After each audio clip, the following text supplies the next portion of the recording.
Hello everyone, welcome to sqadia.com, and now we will start section 3 of our lecture, which is the thoracic cage. In this section we will cover the function of the thoracic cage, also known as the rib cage, and what are the bones that make up the rib cage, and what are different types of the ribs. So first, functions of the thoracic cage. Three main functions of the thoracic cage is protection, breathing, and support. Like any other section or any other structure of the skeleton, protection is one very important function of the thoracic cage also. It gives protection to the lungs and the heart, and liver is below the rib cage also, but little behind. So the structures which are really protected by our rib cage are the lungs and the heart. Breathing is also a very important function of the thoracic cage. Breathing muscles, which are the intercostal muscles, are attached to the ribs, and the diaphragm muscle, which is the largest muscle of breathing, is also attached to the rib cage, lower part of the rib cage, and it separates your thoracic cage from the abdomen. So diaphragm and the intercostal muscles, which play an important part in the breathing, are all attached to the thoracic cage. And support, as we know, different muscles are attached to the thoracic cage, so it gives support to the attachment of the muscles. Next, what are the bones of the rib cage? This is the sternum bone. Sternum is also known as the breast bone. These are the major divisions of the sternum. We have the upper part, this is the manubrium, and manubrium is attached to the sternal body. Here we have this angle, sternal angle. So manubrium is attached to the sternal body at the angle known as the sternal angle, and this lower end of the sternum, which is pointed end, is the xiphoid process. So xiphoid process, body, sternal angle, and this upper broad portion is the manubrium. And your sternum makes joints with the here. Clavicle comes and attached to these clavicular notches on both sides. So if you see here, clavicle notch, because here the clavicle comes and attached to the sternum and make the sternoclavicular joint here. This is known as sterno from the sternum, and clavicular, sternoclavicular joint here, clavicular notch. This top portion, jugular notch, if all of you pressed your finger here, if you see, this is your jugular notch. Here the attachment of the trachea comes and takes place, jugular notch. On top, if you feel the tracheal cartilages. So here, jugular notch, you can easily feel it, jugular notch. So this is the sternum, also known as the breast bone. We have the manubrium, we have the body, xiphoid process, sternal angle, and then we have clavicular notches where clavicle attach and make the sternoclavicular joint. Then next is the ribs, 12 pairs of the ribs.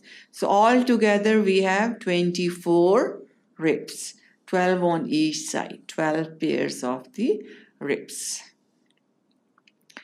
Then thoracic vertebra. Vertebral column is long. We have about 5 sections of the vertebral column, but the only vertebrae which are special to the rib cage are the thoracic vertebrae. We have 12 thoracic vertebrae, T1 to T12. These are the part of your rib cage.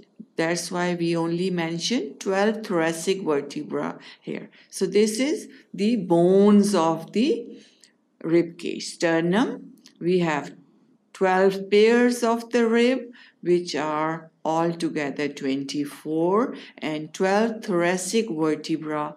All these bones make up your thoracic cage. If you see here in this, these are the lungs, protected very, very nicely by the rib cage. And then we have the heart here. So lungs and the heart. This heart is making indentation in the lung. So left lung is little smaller as compared to the right lung because of the heart indentation. And there we have all these muscles playing very, very important role in the breathing. This is the diaphragm, the largest muscle of respiration. You can see it's attached here. And then we have external and expiratory intercostal muscles. Intercostal. Inter mean between. Costal are the ribs. So intercostal means these are the muscles between the ribs. Intercostal muscles. These are the muscles. When we inspirate or when we inhale, if you all inhale with me a little bit, you can feel the ribs going down and muscles, these expiratory muscles, they contract and ribs goes down, diaphragm flattens and then air goes in.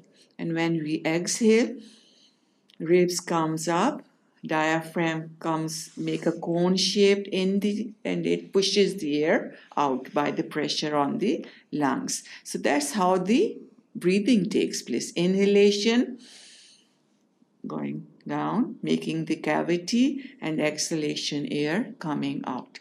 So very, very important function of these muscles and your thoracic cage. Next, types of ribs. We have three ribs are divided into three types. We have true ribs, we have false ribs, and then we have floating ribs. If you can see here, your ribs have attachment to the sternum in front, and on the back they are attached to the thoracic vertebrae. These blue structures are the cartilages.